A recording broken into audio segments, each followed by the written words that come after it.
Então é isso, galera. Boa tarde a todos, mais uma vez, agora sim, de forma oficial. Hoje a gente está tendo aí a honra, o prazer de trazer aí um grande amigo que a política me deu, né? Hoje eu estou aqui como, digamos que o entrevistador, mas na verdade não é entrevista, é um bate-papo aqui bem descontraído.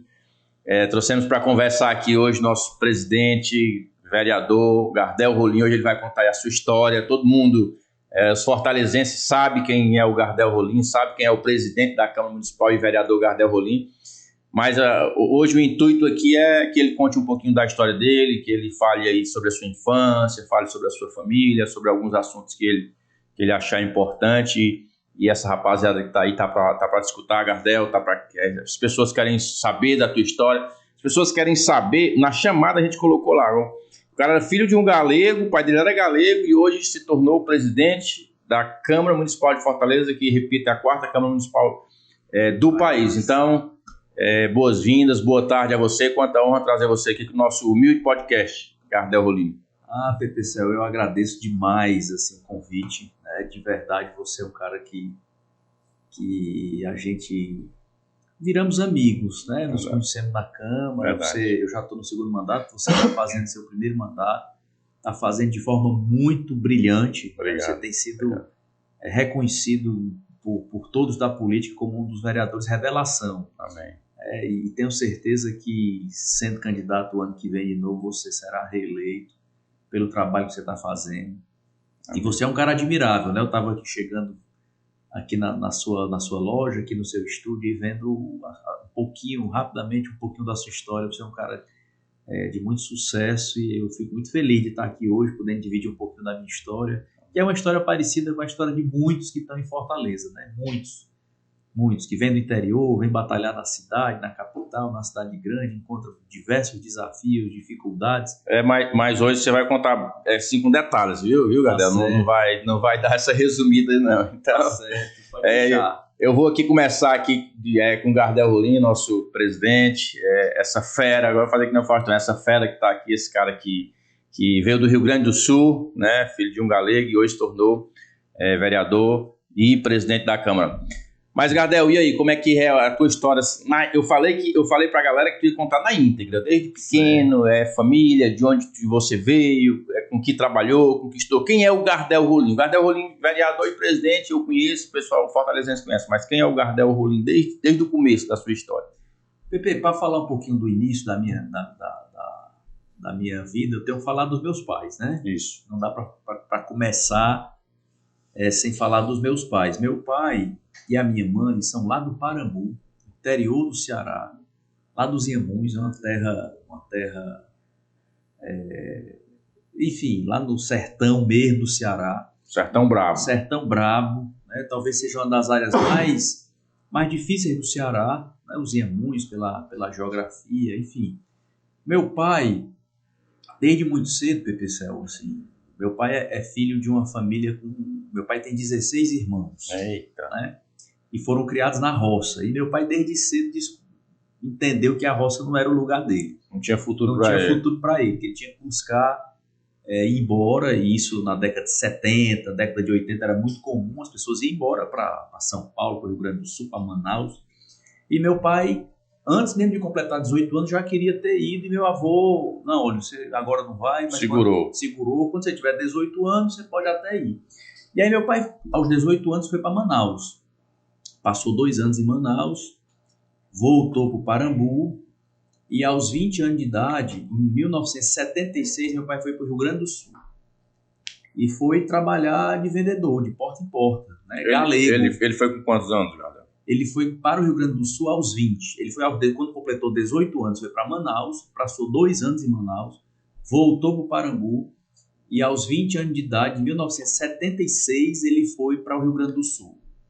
E sempre trabalhando de vendedor, de porta em porta.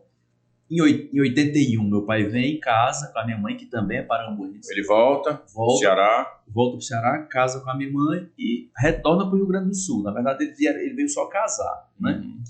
Em 82, eu nasci no Rio Grande do Sul. Né? Pouca gente sabe, inclusive, eu nasci lá nessa... Na verdade, nem eu sabia. Então, tu não é cearense? Eu gosto de dizer que sou cearense porque sou filho de cearense, né? Filho de cearense é como judeu, aonde nascer é cearense. Mas objetivamente eu nasci no Rio Grande do Sul, nasci em Porto Alegre, nessa trabalhada do meu pai lá. Em 86, meu pai... O homem é gaúcho, né? Em 86, meu pai volta para o Ceará, e aí não vem mais para Parambu, vem para Fortaleza, tentando retornar, né? Meu pai sempre teve isso na cabeça. Eu digo, olha, eu estou aqui passando uma temporada, ganhando algum recurso para eu voltar para o Ceará. Meu pai sempre teve essa... Mas cearense tem muito disso, né? Cearense tem muito tipo, não, eu vou para São Paulo, vou para o Rio, vou para algum canto, mas eu vou voltar para minha terrinha. Cearense tem muito disso, né? Vou voltar para minha terrinha. E aí meu pai, em 86, meu pai veio embora para Fortaleza, né? Fomos morar lá no João 23. Isso, tu já tinha 4 anos. Eu já tinha 4 anos, né? Fomos morar no João 23. No limite do João 23 com Henrique e Jorge. Meu irmão nasce aqui. João 23, área do nosso amigo Danilo, que ele está nos assistindo. Meu irmão nasce aqui, meu irmão do meio, nasceu aqui, nasceu em casa. São quantos irmãos? Somos 3. Né? Tudo homem? Não, tem a menina, a mais nova é a menina. 2 homens e uma mulher. Tem eu que tenho 41 anos, meu irmão fez 36 e a minha irmã tem 28. Certo, então mais velho. Meu irmão é advogado e a minha irmã é médica. E aí, meu irmão nasceu em casa, né? Aqui. Depois de 1 ano em Fortaleza, as coisas não evoluíram como meu pai pensava. E aí nós fomos embora para o Parambu. Voltou para o interior. Vamos para o Parambu, em 87. E aí é nesse período que eu começo a ter já consciência e me lembrar da infância, né? Um pouco aqui de Fortaleza, morando nessa casa no João 23, me lembro com muita clareza o dia que meu irmão nasceu. Meu pai à época não era crente ainda, não tinha se convertido. Meu pai fumava muito na época, né? Me lembro desse dia que meu irmão nasceu em casa, meu pai muito angustiado, fumando muito. Quem fez o parto da minha mãe foi a minha avó era parteira. Né? Eu acho que eu herdei essa paixão pela saúde pública da minha avó. Minha avó foi uma das pioneiras da família inteira a se dedicar à saúde e tudo, né? Ela era muito... Era médica da família na época. Era médica da família porque era parteira, depois virou auxiliar de enfermagem, técnica de enfermagem, a vida inteira. Quando alguém no Parambu da família passava mal, adoecia, e isso na década de 60, 70 não tinha médico, mandava chamar a minha avó.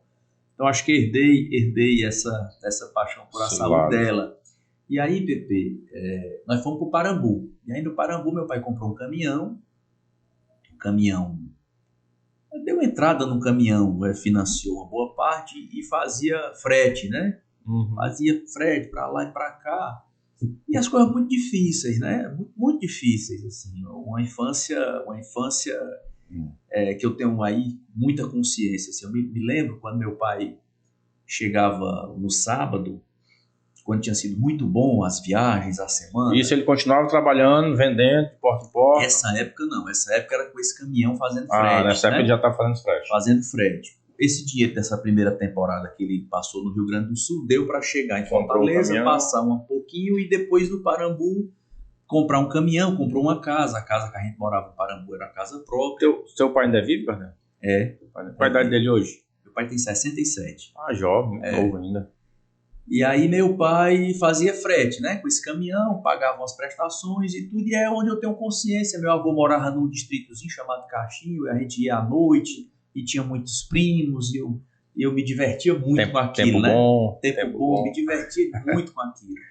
Assim, brincava no sítio, debaixo dos pés de manga, comia, procurava os pés de goiaba, que na época tinha muito. Era a infância que, infelizmente, as nossas crianças não vão conhecer, né? A nossa infância. Exatamente. Mas, assim, com muita dificuldade financeira, né? Muita dificuldade financeira. E aí, teve um belo dia, Pepe, que esse caminhão bateu o motor dele. Eita. Estragou o motor do caminhão. Luta grande. E aí veio... Aí meu pai ficou sem saída, né? Disse, pai, como é que eu vou pagar a prestação do caminhão? Se agora o caminhão estragou, eu não tenho dinheiro para mandar fazer o motor do caminhão. E aí... Ficou no mato sem cachorro. Ficou no mato sem cachorro. Já era difícil pagar a prestação do caminhão trabalhando, mas o caminhão com o motor batido, né? E nem tinha dinheiro para mandar fazer o motor. Não tinha dinheiro para mandar fazer o motor. Situação difícil. Eu com 5 anos, meu irmão recém-nascido. E aí meu pai diz, olha, então eu vou voltar para o Rio Grande do Sul, né? Vou voltar para o Rio Grande do Sul e eu já trabalhei lá, sei como é e vou voltar para lá. E aí eu e a minha mãe ficamos, eu, minha mãe e meu irmão ficamos em Parambu, meu pai volta... Teu pai é desenrolado, né? Não tinha tempo ruim, não. Não, ele volta vende o caminhão, né? Pega o dinheiro do que sobrava aí dessa dívida do caminhão, vai para o Rio Grande do Sul de novo, a gente fica morando em Parambu e ele passa 3 meses lá trabalhando, na época a gente chamava de abrindo cobrança, né? Vendendo porque vendia fiado, então ele passou 3 meses vendendo e tal. Levou um tio meu à época, e aí depois de 3 meses ele voltou para Parambu para buscar eu e a minha mãe e o meu irmão, né?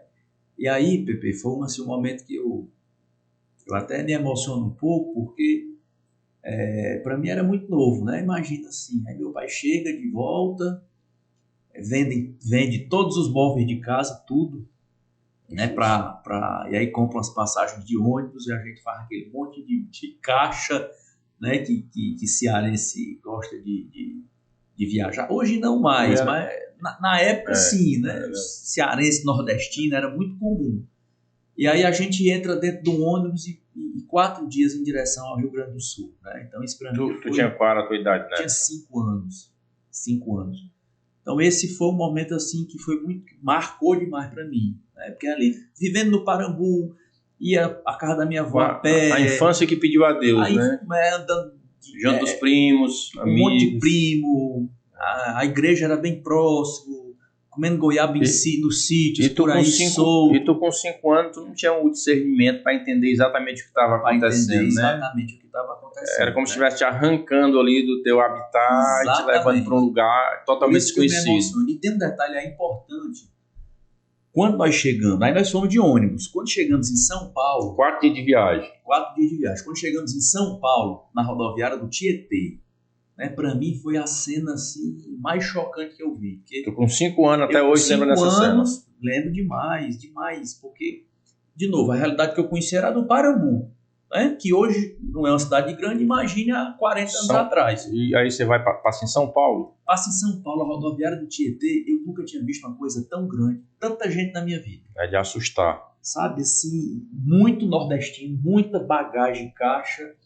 E aí meu pai teve que ficar na rodoviária do Tietê, porque tinha uma das caixas que a gente estava levando, não cabia no bagageiro do ônibus, que nós chegamos em São Paulo e tinha que fazer uma baldeação, né? Trocar de ônibus para seguir para Porto Alegre. Fazer uma escala ali, uma conexão. Uma conexão. E a bagagem não coube no ônibus. Então meu pai ficou na rodoviária do Tietê com a bagagem e eu, minha mãe e meu irmão, que era de colo, seguimos para o Rio Grande do Sul de ônibus. Então, agora, Gardel, só te interrompendo, se para tu for um momento assim forte, eu fico me colocando no lugar do teu pai, né? A coragem que ele teve, né? Meio que, arrancar aqui a família de onde a gente nasceu, do lugar que a gente vive, que as pessoas que a gente ama tá lá, e levar para um lugar totalmente desconhecido mesmo, dentro de um ônibus. Então, imaginei, vamos fazer uma retrospectiva e se colocar no lugar dele. Imagina a coragem dele e o medo também de dar errado, né? Com a mulher, com a família. Cara, tu imagina, Pepe, hoje eu tenho uma bebê de 2 meses, né? Tu imagina o que é você passar 4 dias dentro de um ônibus com um bebê de colo, trocando fralda, fazendo leite, um bebê de colo e eu de 5 anos. E tua mãe é uma guerreira, né? Tua mãe é guerreira, né? Minha mãe é espetacular. Ela tá com quantos anos hoje? Fez 61 sábado passado. E ela era muito jovem, então. Se a gente pegar 35 anos atrás, ela tinha 26 anos de idade. Exatamente. Então nós chegamos em São Paulo e aquilo me marcou muito. Meu pai ficou na rodoviária, naquela multidão, naquele negócio que eu nunca tinha visto algo tão grande. E nós continuamos para o Rio Grande do Sul. Chegamos no Rio Grande do Sul, um tio meu foi nos pegar na rodoviária, levou para casa dele. No dia seguinte, meu pai chegou e meu pai alugou uma casa para a gente morar, que era de um conterrâneo nosso, parambuense, então teve essa facilidade. Mas nós não tínhamos, Pepe. Nós chegamos lá, nós fomos morar numa casa até grande, porque, como eu disse, era de um conterrâneo, meu pai alugou de forma mais fácil, né? Sem burocracia nenhuma. Ele facilitou, né? Facilitou. Mas eu me lembro demais, assim, o que é que nós tínhamos em casa? Nós tínhamos uma mesinha pequena, 2 banquinhos de madeira que meu tio tinha dado, uma televisão que nós levamos daqui, que era uma dessas caixas grandes que foi daqui, foi uma TV, e umas almofadas que eu acho que nós compramos lá, minha mãe comprou lá quando nós chegamos. Era o que a gente tinha em casa, né? E um fogão que um tio da gente tinha emprestado, assim, não tinha geladeira, cama só foi comprada depois, não tinha sofá, né? Essa foi realidade dura. Essa foi a realidade que nós chegamos. Eu fui estudar na escola pública, que era em frente a essa casa que a gente morava. E o que eu me lembro demais é que meu pai trabalhou muito neste período, né? Assim, meu pai. E aí esse dinheirinho dos móveis e desse caminhão deu para ele comprar um Fusquinha todo amassado na época, né? E aí meu pai todo dia, eu passava muitos dias inclusive sem ver o meu pai, porque ele saía muito cedo, certo? E quando ele chegava do trabalho, muitas vezes eu já estava dormindo. Eu estudava de manhã, então meu pai entrou nesse ritmo de trabalho e nós nessa coisa, né? Eu sei que, por outro lado também, assim, esta segunda temporada que meu pai passou no Rio Grande do Sul foi muito abençoado, né? Assim, as coisas deram certo. As coisas deram certo. Com 2 anos que ele estava lá, ele conseguiu comprar uma casa própria, já conseguiu, já não era mais aquele Fusquinha, já tinha um carro. É até costumeiro, né, Gardel? Assim, por incrível que pareça, muito cearense que vai para fora se dá bem, né? Então, assim, eu viajo muito também para São Paulo, já viajei muito a trabalho. Normalmente, onde a gente chega numa lanchonete, num restaurante, ou é de um cearense ou o cearense está trabalhando. Então, o cearense tem essa garra, é aguerrido cearense, né? Então, assim, as coisas foram melhorando, mas à medida que o tempo foi passando, né? Eu sei que quando eu completei aí 12 anos de idade, um tio meu que tinha ido com meu pai, que trabalhava com meu pai, resolveu voltar para o Parambu. E esse meu tio fazia uma cobrança dia de sábado, certo? Esse meu tio fazia essa cobrança no sábado. E aí meu pai chegou para mim e disse, olha, Teu tio trabalhava com teu pai? Trabalhava com meu pai, fazia essa cobrança dia de sábado. Né? Para quem não sabe, cobrança era... Essas vendas eram fiado, parcelado, e aí a cobrança era aquele dia. Marcava o dia para ir cobrar. Isso. E era o teu tio que fazia. Você passava o dia inteiro numa região, era uma cidade lá de Porto Alegre, da região metropolitana. Meu pai chegou para mim, eu com 12 anos, meu pai disse assim, pai, eu não vou contratar outra pessoa para pegar essa cobrança, não. Nós vamos fazer nós dois. Você vai... Tu já é um rapazinho. Eu com 12 anos. Qual a idade do teu filho hoje? O Arthur tem 13. Era da idade dele. Pronto, era mais ou menos que nem o Arthur. Mais ou menos da idade do Arthur. Vou aproveitar aqui que o Arthur está aqui assistindo, ele já teve a oportunidade de escutar a tua história. Acho que parte dela, não sei se com tanto detalhe, né? O Arthur vai ver agora que a rapadura é doce, mas não é mole não, né, galera? Mas aí tu foi trabalhar com teu pai? E aí eu fui trabalhar com meu pai. Aos 12 anos eu fui pegar essa cobrança e tal, e aí era aos sábados. E aí é uma coisa que meu pai, assim, meus pais, né? Meu pai e minha mãe tiveram muita sabedoria, Pepe, aqui. Meu pai não teve a oportunidade de estudar, né? Meu pai praticamente não estudou. Minha mãe ainda quando retornou para o Rio Grande do Sul, inclusive, ela continuou estudando, terminou o ensino médio, o 2º grau na época, né? Mas meu pai não teve a oportunidade de estudar. Mas ele tinha uma clareza muito grande de que era necessário que a gente, nos filhos, né, tinham que estudar. Ele tinha isso... Isso para ele era... Ele não teve a oportunidade, mas ele pôde fazer os filhos estudarem. Ele sabia. É uma sabedoria divina, porque ele tinha uma intuição, né? É uma intuição. Uma intuição. Rapaz, eu não tive a oportunidade, tenho uma vida difícil, mas meus filhos têm que estudar, né? Precisam estudar. Esse é o caminho. Então meu pai disse, olha, você estuda a semana inteira, mas no sábado nós vamos fazer essa cobrança nós dois. Eu vou dirigir o carro para você e a responsabilidade é sua. Você que vai descer, que vai conversar, que vai fazer. O que você fizer vai ser feito, mas eu vou lhe ensinar. Te deu essa missão. Me deu essa missão e aí ele disse, olha, aí o que eu pago para o seu tio, eu vou pagar para você. Então, com 12 anos de idade, né? A vida é difícil. Né? Imagina o que é um cearense, filho de cearense, galego, morando no Rio Grande do Sul, Gardel, metido no meio de um bocado de gaúcho. Eu obviamente sei o que é.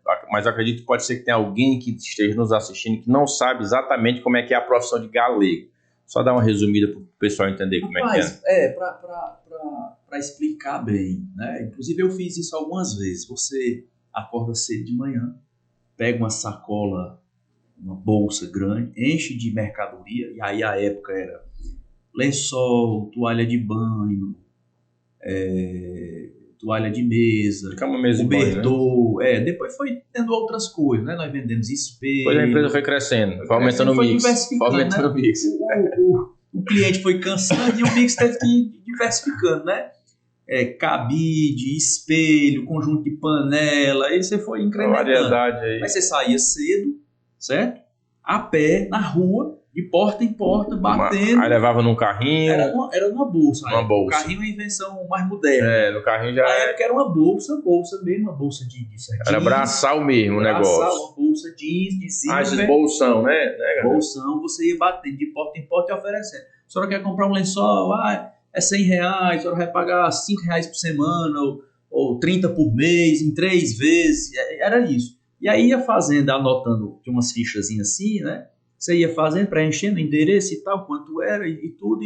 E no final você juntava essas fichas e virava uma cobrança, né? Uhum. Então, essas cobranças, elas tinham uns dias certos para acontecer. Essa, especialmente, que eu comecei, era dia de sábado, né? Numa cidade chamada Alvorada, que é na região metropolitana de Porto Alegre. Próximo de Porto Alegre. Mas é a cidade que vocês moravam? Não, Alvorada? eu morava em Porto Alegre mesmo. Essa cidade era uma cidade... Certo. Era como se fosse aqui, a gente morasse em Fortaleza e a cobrança fosse em Calcaia. Entendi. Né? Okay. E aí eu comecei, né, nos sábados a fazer essas cobranças, sabe, Pepe? E aí eu comecei a ter, assim, imagina aí, eu com 13 anos de idade, você imagina as experiências, 12 para 13 anos de idade, as experiências que eu tive, né? Primeiro no Rio Grande do Sul, na época do inverno, faz um frio... danado. É um frio absurdo, né? Frio mesmo. E chovia muito, né? Chovia muito. E meu pai foi muito sábio nisso também, porque eu fico pensando hoje, sabe, assim, rapaz, a gente como pai, em dia de frio, de chuva, um sábado de manhã, podia olhar pro filho e dizer assim, rapaz, vou deixar ele dormir hoje, né? Nunca teve esse dia meu pai olhar para mim e dizer assim, teve essa moleza. Rapaz, tu vai ficar dormindo hoje. Nunca tive isso. Quando estava chovendo, eu me lembro demais. Aí eu pedi à minha mãe 2 toalhas de banho, botava dentro do carro e passava o dia me enxugando. Mas passava o dia inteiro no sábado. E a tua mãe? Saía de casa. Dizia alguma coisa, falava alguma coisa? Em algum momento queria te poupar ali ou ela... Não, eu acho que de alguma forma eu percebia que ela tinha uma certa pena, mas ela nunca se meteu. Não, eu acho que ela tinha consciência também de que era necessário, sabe? Era necessário porque era importante para nós, para a família. Porque assim, eu tô resumindo para não entrar em todos os detalhes, mas imagina, quando meu pai volta para o Rio Grande do Sul, PPCL, ele leva pessoas para ajudar, que a gente chamava de galego, né? Uhum. E aí meu pai botava, esse pessoal morava na mesma casa com a gente. A minha mãe lavava roupa para todo mundo, a minha mãe fazia comida para todo mundo. Então, tu imagina o que é isso, com 2 crianças em casa. Então, tu imagina como a minha mãe foi, assim, guerreira com demais, meu pai. Guerreira demais. Né? De ficar, não tinha empregado, não tinha, enfim, não tinha essa mordomia aqui. Não tinha outra opção. Não tinha outra opção. Que encarar a realidade. A realidade de vocês era aquela, ele e ela tinha que encarar. Imagina, a gente morava numa casa, que meu pai chegou uma época de ter 8 galegos, 8 homens trabalhando com ele. E esses homens ele levava daqui? Levava daqui. A maior parte era até parentes, sobrinhos do meu pai. Dava oportunidade lá, ensinava a trabalhar. Isso. Legal. Sobrinhos do meu pai, a maior parte, alguns irmãos. Então o teu pai, na verdade, sempre foi empreendedor. Sempre acaba desenrolado, fazia dinheiro. Foi empreendedor. Legal. Sempre foi empreendedor. Chamar ele aqui qualquer dia pra gente conversar. Bater um papo com ele. Ele tem uma história interessante. Ele é um vencedor na vida, sabe? Legal. Ele é um vencedor. A gente nota que tu fala assim dele com muito orgulho, né, cara? É verdade. Importante isso aí, essa admiração, até com admiração, né? Mas parte, por isso que eu digo de novo, assim, eu não tenho como falar da minha vida sem falar da vida dos meus pais. Legal. Porque isso foi muito importante nesse início de vida. Eu comecei a trabalhar, com 12 anos de idade, mas antes disso, meus pais pagaram um preço muito, muito, muito caro, né? Muito alto. Talvez tivesse sido mais conveniente para ele ter ficado no Parambu, botar uma roça por ano, né? Colher o feijão e tal, e ficar por ali.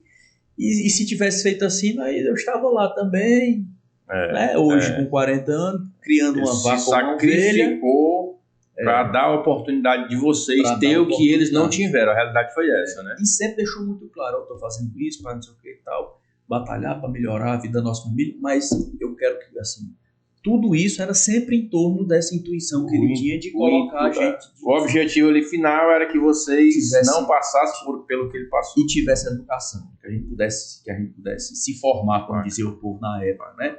Hoje, graças a Deus, está mais popularizado, você entrar na universidade, fazer uma faculdade, mas há 30 anos atrás, que nem difícil. Parece muito tempo, não era muito difícil.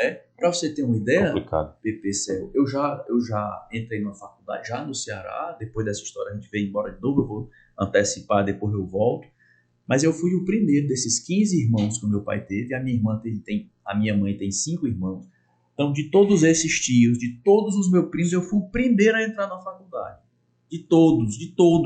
Imagine o orgulho deles, teu pai e da tua mãe. Dos meus avós, né? Que bacana. Enfim, então comecei a trabalhar com meu pai lá com 12 anos de idade e foi muito importante para mim isso. Acredito, muito importante, porque eu passava a semana inteira. Acredito muito na força do trabalho, sabe? Eu passava a semana inteira estudando em escola pública, ia para casa à tarde, estudava de manhã, ia para casa à tarde, à tardezinha eu conseguia andar de bicicleta, jogar futebol pelas praças, né? Porque a época também a gente conseguia sair, caminhar e jogava futebol pelas praças. Mas sábado eu tinha esse compromisso, né? E era um compromisso que tinha hora para começar, que a gente saía de casa às 8 horas da manhã e não tinha hora para chegar, porque muitas vezes chegava tarde da noite e a gente não tinha tempo nem de almoçar, né? Esse sábado era o sábado era o dia para trabalhar mesmo. Era o dia para trabalhar. Mas me dava aquilo me deu assim, eu fazia aquilo com muito orgulho, né? Primeiro que meu pai disse para mim, o que eu pagava, eu tinha prazer em fazer. E aí meu pai disse, o que eu pagava pro teu tio, eu vou pagar para ti. Não era um sacrifício para tu isso. Não era um sacrifício. Tinha dias, claro, né, que a gente acordava assim, pai, chuva desce, o frio desce. Tem muitas histórias, né? Tem muitas histórias assim. E durante quanto tempo tu ajudou ele? E aí nessas cobranças? E aí eu fiquei aí até nós voltarmos embora para cá, pro Ceará, que aí eu já tinha 16 anos. Então eu fiquei nessa rotina. Ficou 4 anos, então. 4 anos fazendo isso. E aí quando voltamos pro Ceará, que aí não foi mais para o Parambu, foi para Fortaleza, né? Aí meu pai... Gardel, mas o porquê do retorno, tendo em vista que ele estava bem lá financeiramente, estabilizado? Ele sempre quis voltar. Era um sonho dele, era um desejo dele. Ele sempre quis voltar, ele sempre quis. Ou seja, ele se estabilizou, melhorou de vida com esse intuito, para voltar. Nesse período aí, né, de 88 na verdade, a 98, certo? Dessa ida que nós fomos de ônibus. Foram 10 anos? Foram 10 anos. Meu pai conseguiu comprar uma casa em Fortaleza, meu pai conseguiu comprar sítio no Parambu, meu pai tinha casa própria lá em Porto Alegre, meu pai tinha, na época, né, 3 carros na garagem, então meu pai conseguiu se estabilizar, né? Ele conseguiu, assim, trabalhando muito, conseguiu vencer lá, né? Conseguiu vencer, e aí disse, vou comprar aqui comprou uma casa em Fortaleza, lá na Vila Manuel Sátio, morando na Vila Manuel Sátio, e aí meu pai disse, vamos embora. Aí voltamos em 98, eu já com 16 anos. E aí quando chegamos em Fortaleza, aí foi um recomeço também. Tudo de novo. Tudo de novo. Quando teu pai decidiu vir embora, tua mãe e tu e teu irmão, alguém em algum momento te opôs, achou ruim? Não, pai. De jeito nenhum. Vocês queriam vir também? Todos nós. Porque aí, assim, nesse período também, a gente vinha muito passear, né, no Ceará, muito passear. Então, a recordação era a melhor possível. E os passeios, hein? Todo passeio é bom, né? Aí vim passear no Ceará, na casa da família. Nós fazíamos umas viagens, especial de carro, né? Era 4 dias de carro viajando do Rio Grande do Sul para cá. Aventura. Teu pai sempre gostou dessas aventuras. Sempre gostou dessas aventuras. Que é outra recordação muito boa que eu tenho da infância, né? Assim, dessa fase aí. Que tu imagina, o papai pegava, botava nós dentro do carro, os filhos, todo mundo passava 4 dias atravessando o Brasil, né? Saía do A Rio tua Grande do irmã Sul, nasceu lá? nasceu lá. Minha irmã nasceu lá. Então ele voltou com ela pequenininha. Voltamos com ela pequenininha, exatamente. Então todo ano a gente vinha fazer esse Atravessava praticamente o Brasil inteiro. Atravessava o Brasil inteiro. Essa turnê. Passava por o Paraná, São Paulo, aí passava um dia na casa de um parente em São Paulo, passava outro dia na casa de um parente na Bahia. Isso aí, então eu adoro viajar e acho que aprendi nessas andanças aí, né? Era divertido demais. Puxou Então, do teu pai. Quando ele resolveu voltar, teve de pronto de nós, né? Especialmente eu, né, que sou mais velho. Sim, não, muita vontade de vir embora. Mas foi um recomeço também no Ceará. Foi um recomeço. Assim, teve que montar negócio de novo. E aí o que ele sabia fazer era vender de porta em porta. Chegamos aqui, fomos abrir cobrança. Tardel, né? Ele nunca quis, assim, nunca pensou em colocar uma loja física para ele. Nós colocamos bem depois. Foi? Bem depois. Bem depois já. Mas quando chegou, ele foi fazer o que de fato ele sempre gostou e sabia. Exatamente. Isso aqui em Fortaleza. Aqui em Fortaleza. Foi trabalhado aqui em Fortaleza. Abriu cobrança em Calcaia, Eusébio. O homem era desenrolado, furava o mundo mesmo. Né? E eu fui abrir uma cobrança para mim. Eu já estava. Tinha inclusive comprado. Foi abrir tua empresa já. Fui abrir meu negócio. Então o homem é empreendedor também. E aí fui abrir a cobrancinha para mim no sábado, né? Depois também no sábado, porque continuava a mesma premissa, né? Tinha que estudar durante a semana. E aí eu já na faculdade. Quando tu chegou aqui, foi estudar, continuou estudando em colégio público ou já foi para colégio particular? Na verdade, lá, os últimos 2 anos eu já estudei na escola particular. Melhor, né? A situação já tinha melhorado, eu estudei na escola adventista lá, que era uma boa escola da época. Quando eu cheguei aqui, fui fazer o 3º ano. Cheguei aqui para fazer o 3º ano do ensino médio, que era o preparatório para o vestibular. Eu fui estudar no 7 de setembro. Aí também já tinha... Quando nós viemos embora, meu pai deixou uma casa alugada no Rio Grande do Sul, um aluguel razoável, que dava para custear parte da despesa de casa. E aí eu fui estudar na escola particular, né? Fiz o 3º ano no 7 de setembro, aqui no centro. Passei no vestibular. Como eu acabei de lhe dizer, eu fui o primeiro a entrar na universidade. Da família. Passei para fisioterapia e passei para história na época. E empolgado com esse sucesso, entrei nas 2 faculdades ao mesmo tempo, comecei a fazer as 2. Eita. Então eu passava a semana inteira, eu ia para a FIC de manhã. Mas tu sempre gostou de estudar ou é porque de tanto teu pai querer, acabou que tu se motivou a isso? Teve um momento até da vida, sendo assim, que eu até pensei em não estudar, certo? Justamente nessa fase aí. Do negócio. 16, 17, 18 anos, de rapaz, se eu empolgado com os negócios, ganhando dinheirinho. Trabalhar, e se eu for dedicar a semana toda, eu acho que eu consigo ter sucesso e tal, mas meu pai nunca permitiu, né? E ele sempre foi muito, nós, os filhos todos, sempre respeitamos muito o que meu pai diz. Maurício. Maurício. E aí ele nunca permitiu, né? Não, eu tenho que estudar, nós vamos. Então, todos os aperreios que nós passamos na vida, ele nunca abriu mão disso. E esse retorno para o Ceará foi muito difícil, porque nós fomos abrir cobrança, mas era outro lugar, outro estilo, outro tipo de mercadoria diferente. O jeito de cobrar era diferente, o jeito de vender era diferente, então foi muito difícil no início. Cultura diferente, o povo diferente. O povo diferente, foi muito difícil no início. Comércio tem suas peculiaridades, né? Muitas vezes você está aqui, se você mudar aqui, já não é a mesma coisa. E aí já não era só mais eu entrei na faculdade, era uma faculdade particular, meus irmãos estavam na escola, então a despesa do meu pai era muito alta com educação, que inclusive é outro ponto aí, Pepe. Muitas vezes meu pai foi criticado por amigos, né? Por família, amigos. Pai, como é que tu gasta esse dinheiro todinho com esses meninos com colégio? Na cabeça dos amigos você estava gastando, né? Estava gastando, exatamente. Rapaz, pelo amor de Deus, tu tá, esse dinheiro dá para tu no final do ano comprar um terreno, uma casa, ou carro, ou não sei o que tu vai gastar, será se isso tem fundamento? Meu pai disse, mas deixa aqui que eu meu sonho, é eu meu vou sonho. por esse caminho É mesmo. meu sonho.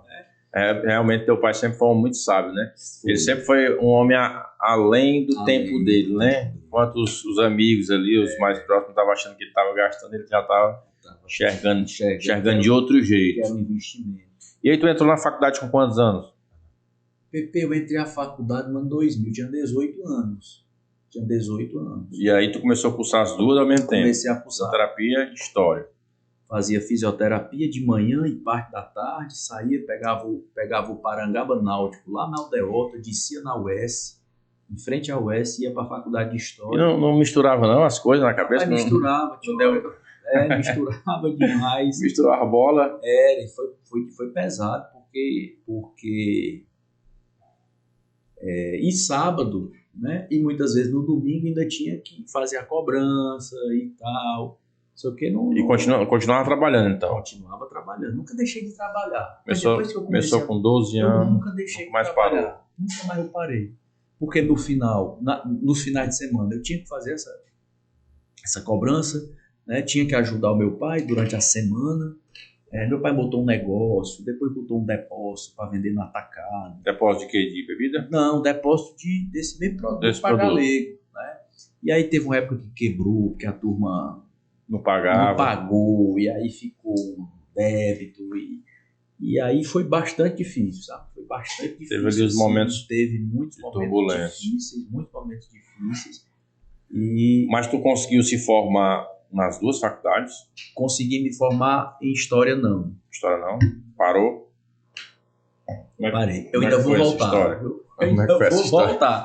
Não, chegou uma hora que estava muito difícil de conciliar, porque como eu disse, eu tinha que ajudar o meu pai, né? Eu precisava ajudar do trabalho, desse depósito, desse negócio, no comércio. E eu não tinha condição. Então, ali com 2 anos, mais ou menos, fazendo as duas faculdades, já passou esse tempo? Passei. Eu tranquei. E aí, a época, eu digo, agora eu preciso optar por uma, eu vou concluir fisioterapia. Já tinha me apaixonado pela área da saúde.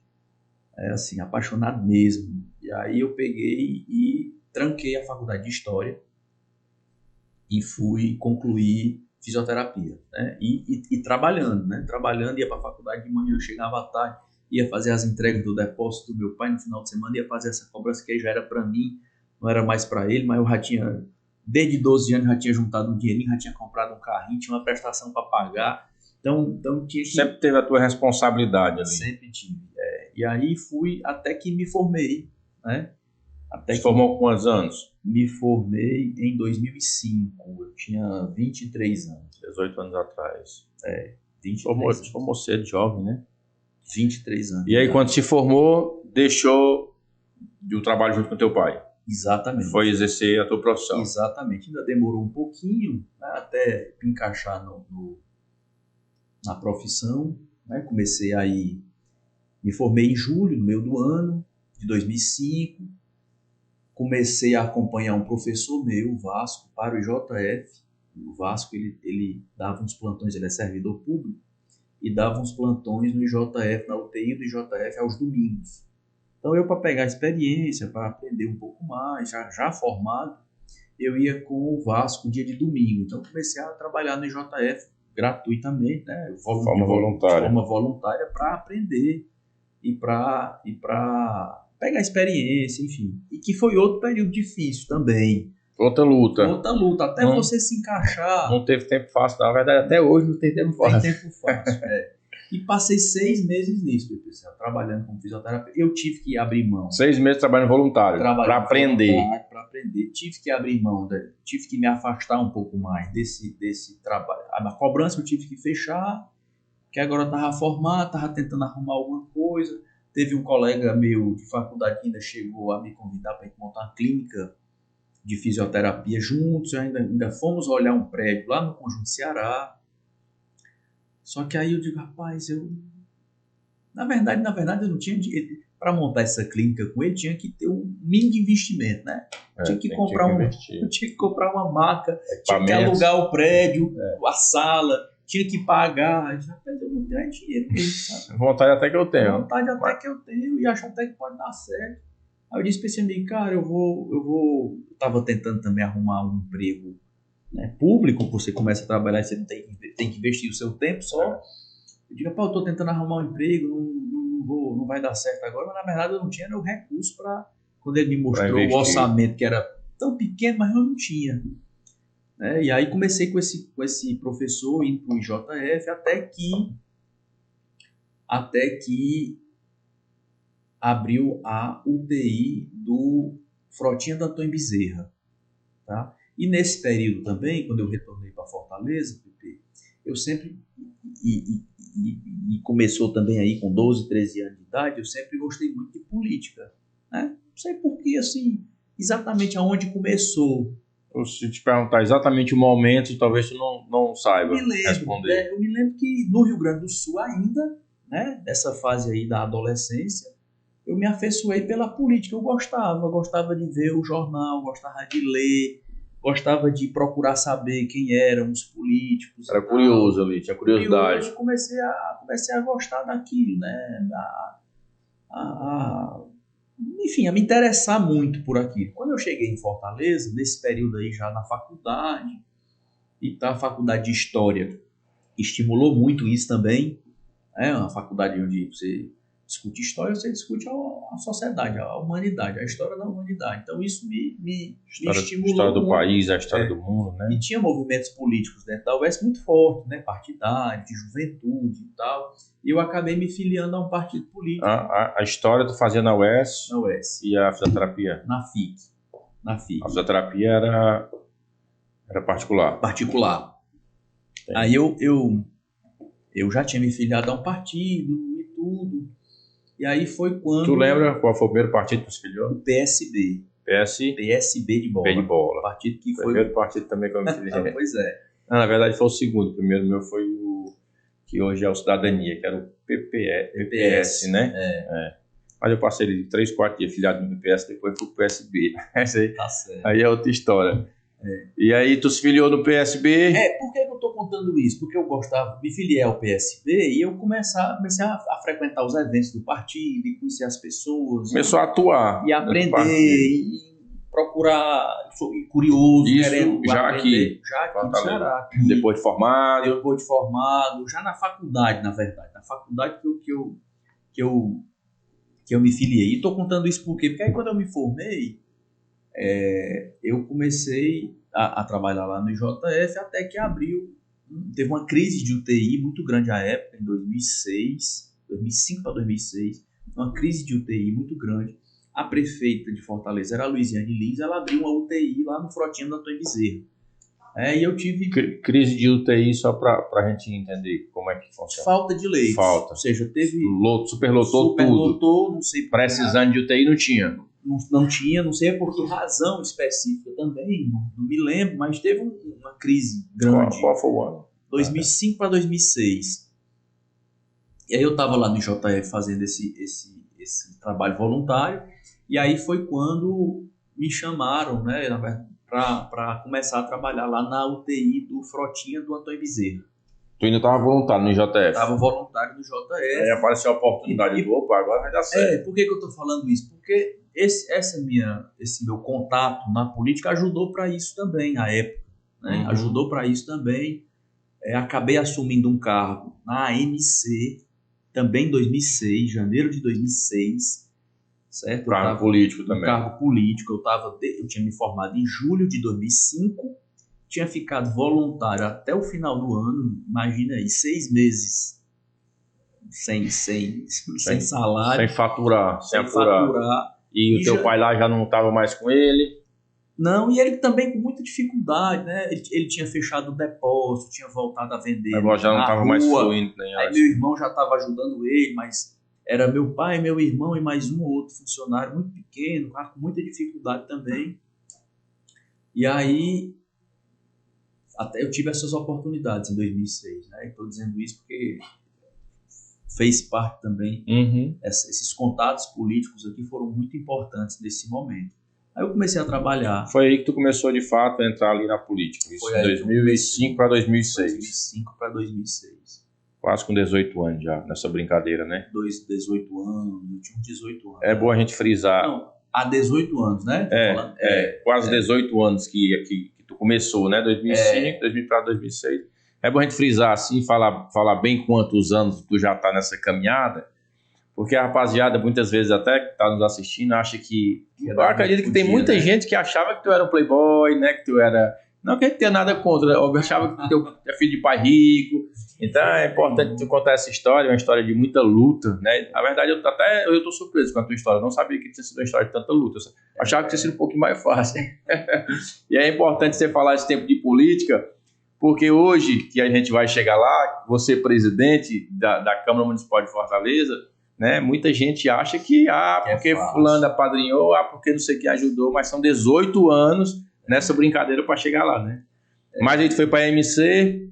Não é fácil. Eu fui para a MC em 2006, comecei a trabalhar na MC, na gestão, na burocracia, e dando esses plantões no final de semana, né? Acho que tem alguma coisa que tu sempre gostou muito de trabalhar, né? Sempre gostei de trabalhar. E tem alguma coisa que me persegue para eu trabalhar no final de semana, né? Eu comecei a vida, comecei trabalhando sábado, com meus primeiros plantões. Aí vai para saúde, né? Saúde não tem.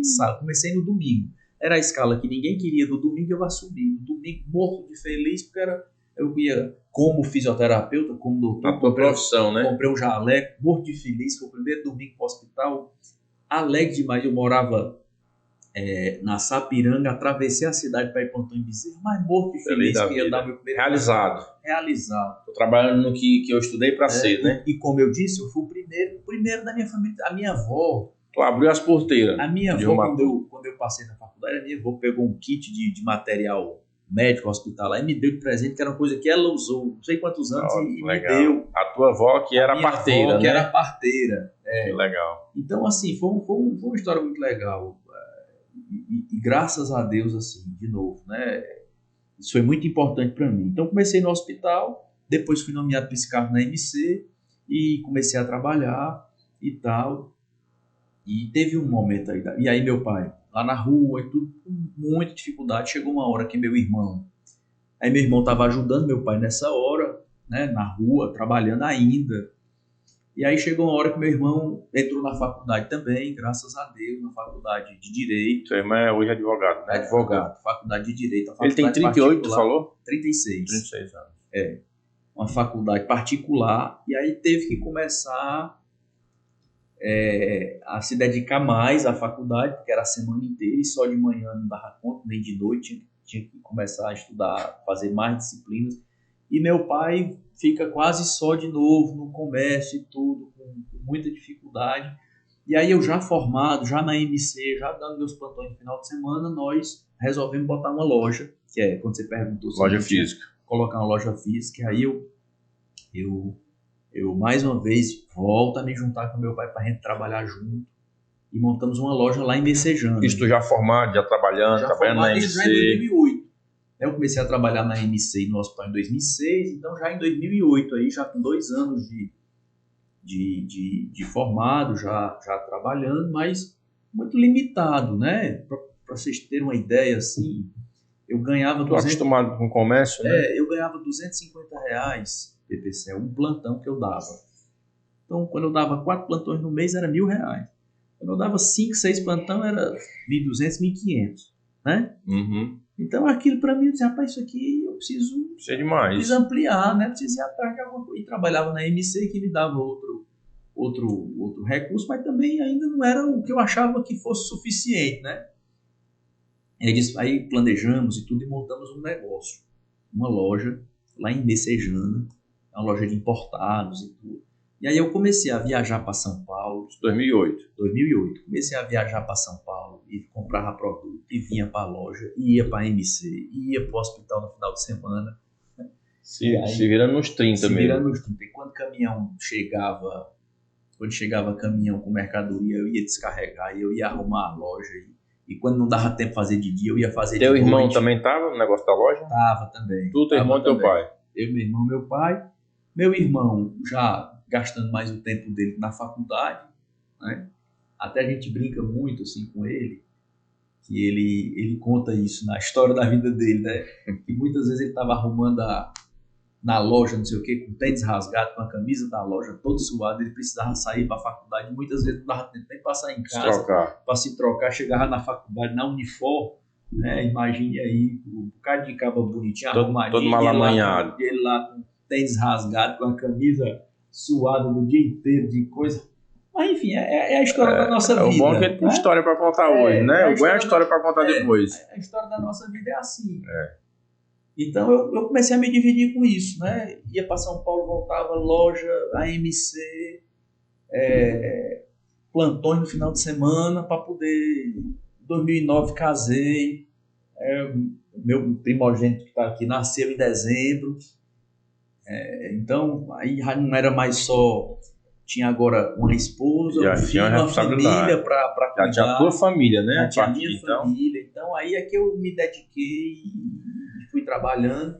Deu mais ânimo ainda, mais gás ainda para trabalhar, para correr atrás. E sempre envolvido nesses partidos, né, políticos, assim, sempre postando. Sempre militando ali, sempre participando de alguma forma. Sempre participando, estava perto, fazendo o que podia também. Quais foram os primeiros políticos assim que tu se aproximou, só para o povo saber como é que foi o começo? Assim? Nesse momento aí, em 2005 para 2006, que eu falei que eu comecei na AMC e no hospital, que eu disse que teve uma conexão política que ajudou, era uma pessoa chamada Sérgio Novaes. Foi vereador de Fortaleza, foi deputado federal, e à época era aliado da Luiziane. Então a Luiziane se elegeu prefeito em 2004, e ele conseguiu, assim, me ajudou nesse início na prefeitura. Então eu devo isso ainda hoje, essa deferência. Ele tem algum contato com ele, o Sérgio Novaes? Não, ele foi embora, não mora mais no Ceará. Saiu totalmente da política. Eu até tenho contato ainda com as irmãs dele. Ele tem a Eliane Novaes, que foi vereadora, foi deputada. Eu ainda, inclusive, a tia que esteve comigo há uns 2 meses atrás na Câmara. É uma família que eu tenho um afeto por isso, sabe? Eles foram muito bacanas comigo, assim, porque te deu ali a oportunidade, né? Te deu a mão, né? Claro que Deus abre as portas, mas as pessoas, eles foram um instrumento de Deus na minha vida à época. Né? Importante a gente ter essa gratidão, né? E lembrar de onde saiu e quem foram as pessoas que... Eles foram muito importantes. Eu sei que nesse período aí, 2008, 2009, 2010, eu me dediquei e me virava nos 30. Né? Queria vencer na vida. Eu queria fazer alguma coisa que mudar de um patamar para o outro. E tinha um fantasma que me rondava, sabe, Pepecel? Qual era? Eu olhava assim para alguns mais velhos do que eu, né? Tios avós, pessoas que eu conhecia no Parambu, que chegava à velhice, chegava não sei o quê, e não conseguia ter dado uma vida melhor para a família. Eu tinha isso. E o tempo passando, chegando perto dos 30. Eu tinha isso me dizia assim, rapaz, na minha cabeça, né? Naquele momento, eu tenho que trabalhar muito, poupar, economizar, saber investir no lugar certo e tudo, para eu conseguir dar para minha família, e aí, né, para minha esposa e para os meus filhos, e até para os meus pais, uma vida mais confortável. Tranquilo. Então eu trabalhava muito. Não passar tanto susto. Eu não tinha limite, assim. Como eu disse, eu descarregava caminhão à noite, arrumava a loja de noite, porque de manhã eu tinha que ir para a MC, saía da MC, voltava para a loja.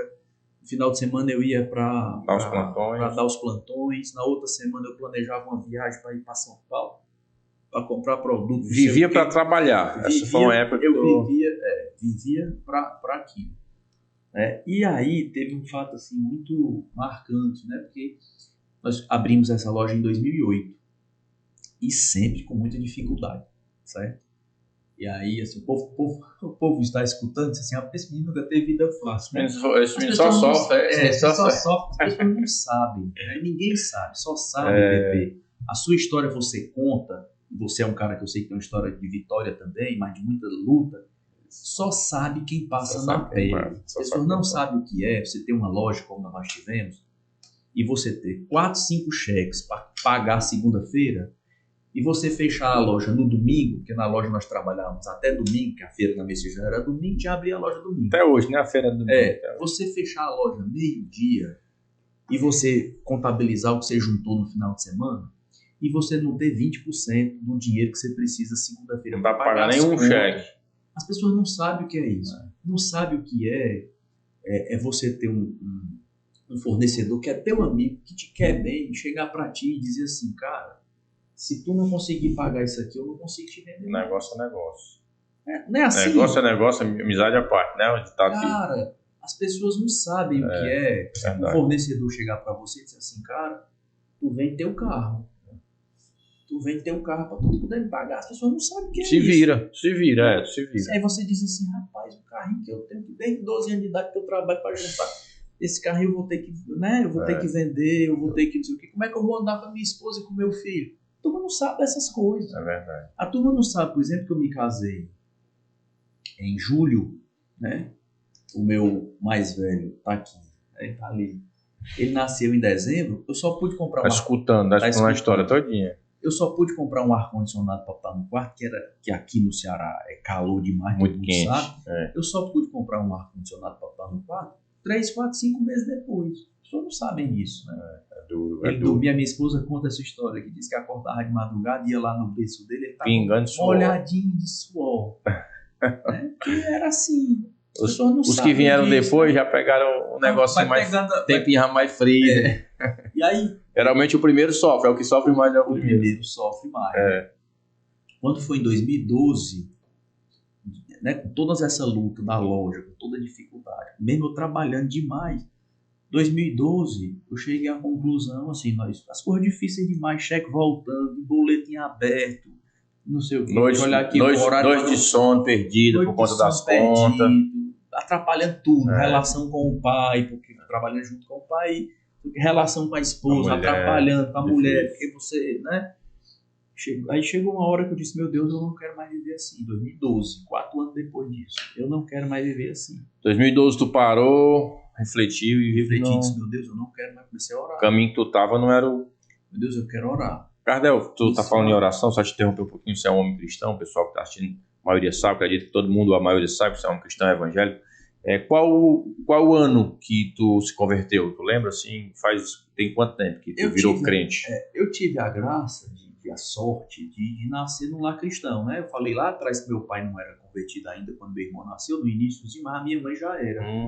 Né? Então eu sempre andei para a igreja com a minha irmã. E eu ainda muito novo, quando meu pai voltou para o Rio Grande do Sul em 88, logo ele se converteu também. Legal. Né? Então eu com 4 anos... jovem, então sempre... novinho já... sempre fui... Praticamente nasceu na igreja. Praticamente nasci na igreja. Então, aí volta... 2012, né? 2012 eu digo, meu Deus, eu não quero mais viver desse jeito. Eu não aguento mais viver assim. Comecei a pedir a Deus um milagre mesmo. Começou a orar. Milagre. Eu quero que o Senhor mande um milagre. Ou a gente vende essa loja... Ajeitar minha vida, eu quero ajeitar minha vida. Eu quero uma coisa. Tu não estava vivendo. Não estava trabalhando demais não tinha paz. E desse modelo que eu estou lhe dizendo. Todo dia tentando pagar o boleto do dia e não conseguindo pagar o do dia, juntando com os que tinham atrasado e cheque de ruído. Tu nem pegava o leão que estava na frente e o leão de trás te pegava todo dia. Todo dia era assim.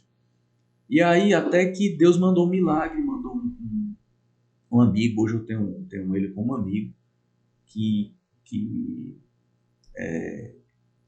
comprou a loja, né? Comprou tudo, pagou luva, comprou tudo. Um anjo, Deus mandou um anjo. Um anjo e foi suficiente para pagar todas as dívidas, certo? Vocês se saíram do todas problema. As dívidas, A coisa boa disso tudo é porque eu paguei tudo, não fiquei devendo a ninguém. Por outro lado, você para e diz assim, tá certo. Eu ainda tinha MC, eu continuei lá, e ainda tinha meus plantões, certo? Eu digo, e meus pais? Vão fazer o quê? Né? Agora. Tinha pago tudo, mas também tinha dado não tinha sobrado nada. Né? E aí teve uma coisa aí que foi assim, pra mim foi um divisor de água, sabe? Da minha vida, Pepe. Lembra que eu falei que me rondava esse fantasma? Pai, como é que você vai dar uma vida melhor para sua família? Tinha medo de ser mais como é que vai ser quando tu tiver 50 anos de idade? Como é que tu vai pagar a faculdade para os teus filhos? Como é que tu vai fazer isso? Como é que tu vai pagar essa casa? Como é que tu vai... né? Isso me rondava, me perturbava. E aí um dia, depois já desse milagre de ter vendido a loja, de ter pago todas as contas e tal... Eu orando no quarto que tinha lá no apartamento que eu morava em Messejana, eu orando e chorando e dizendo para Deus, meu Deus, como é que vai ser agora? Clamando a Deus. Como é que vai ser agora? né? Como é que vai ser agora? Porque eu dizendo assim, né? Eu coloquei toda a minha expectativa nesse negócio, né? Trabalhei muito, me dediquei, você sabe o que é isso, você se dedicar. Eu coloquei tanta expectativa nisso para agora, no final, depois de 4 anos, isso dá em nada. Foram 4 anos de luta jogado fora. Restou só a história e a experiência. Só a história e a experiência. E aí Deus falou comigo claramente, né? Assim, audível, como eu estou conversando com você, eu escutei a voz de Deus aqui. Deus disse para mim, meu filho, você colocou a expectativa no lugar errado. Quem te sustenta os teus pais, quem sustenta os teus filhos, quem vai cuidar dos seus filhos, sou eu. A expectativa tu tem que colocar em mim. Sabe? Isso para mim foi assim, todo aquele fantasma que me rondava com esse futuro, com essa preocupação, como é que eu ia fazer para sustentar os meus filhos e cuidar da família e tudo aquilo naquele dia eu enterrei, sabe? Arrancou do coração e... E aí, isso foi mais ou menos em fevereiro para março de 2012.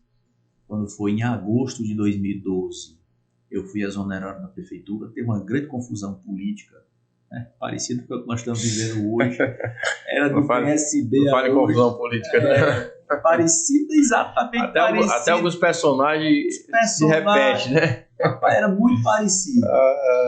E eu tinha tomado uma posição, né? Lembra que eu estava afiliado a partidos, que eu tinha tomado posição por um lado. E à época, a prefeitura, eu fui exonerado da prefeitura, da MC. Fui exonerado. Simplesmente eu acordei de manhã, por conta da briga, meu nome estava no Diário Oficial, sendo exonerado. Né? Aí eu, meu Deus do céu. E agora? Piorou um pouquinho. Pois agora piorou. Eu só disse que ia cuidar da minha família, eu só ia cuidar. Na MC, que eu ganho mais um pouquinho do que nos plantões, eu fiquei sem emprego. Agora, aí eu digo, eu vou confiar que o senhor... Eu fui exonerado do PPC o dia 12 de agosto. Quando foi dia 6 de setembro, menos de um mês, eu já estava participando de uma reunião lá no Instituto de Saúde que eu fui trabalhar depois. Né? Me chamaram para montar um projeto. De novo, outras conexões políticas que eu tenho muita gratidão, muita amizade. Disse, olha, vamos montar um projeto assim, assim, assado. Vai lá conversar com o cara. Se ele gostar de ti, pode dar certo lá para você. Vá lá. E aí eu cheguei lá e contei um pouquinho dessa história que eu estou contando aqui, resumida, né? Eu sou fisioterapeuta, trabalho em hospital, mas eu já tive loja, eu já fiz isso, já fiz aquilo outro, não sei o que mais lá. Então, como diz o Didi Mangueira, do jeito que você me rebolar, eu caio em pé, eu preciso trabalhar, né? Aí o cara disse, eu gostei de você, eu falei o seguinte, nós estamos com um projeto de uma clínica, assim, assim, assado. Essa pessoa era o Henrique Javi, que hoje está lá, foi secretário de saúde do Estado. Grande amigo. Trabalha com Gastão. Trabalha com Gastão, hoje está lá na FEComércio. O Javi disse, eu gostei de você, nós vamos fazer assim, assim, assado, traga aí um esboço, alguma coisa. Era 6 de setembro, 7 de setembro era feriado, né? Uhum. Ele disse, vem aqui, na semana que vem eu vou botar numa reunião aqui com um grupo e não sei o que e tal. Meu amigo, eu passei assim, desse dia, do dia 6 até o dia, eu passei, acho que quase 24 horas por dia estudando o que era, o que não era, indo atrás pensando, agora eu acerto. Pensando, digo, rapaz, vai dar certo e tudo. E aí, fui contratado, certo? Fui contratado, com menos de um mês que eu tinha sido exonerado da prefeitura, eu fui contratado lá pelo ISGH, pelo Henrique Javi. Deus é tão bom, Deus é perfeito. Exatamente. Deus tinha me prometido em março que ia cuidar. Eu fui exonerado na prefeitura, não lembro exatamente os valores, mas eu comecei no ISGH ganhando, PP, o dobro do que eu ganhava na MC. O dobro. Certo? Fiquei desempregado e um mês depois eu estava trabalhando ganhando o dobro. E aí de novo eu fui trabalhar muito, né? Acho que isso me persegue. O problema não é com o emprego, é comigo, né? Assim, eu passei a chegar no ISGH 8 da manhã e ia embora 7, 8 horas da noite, né? Todo dia.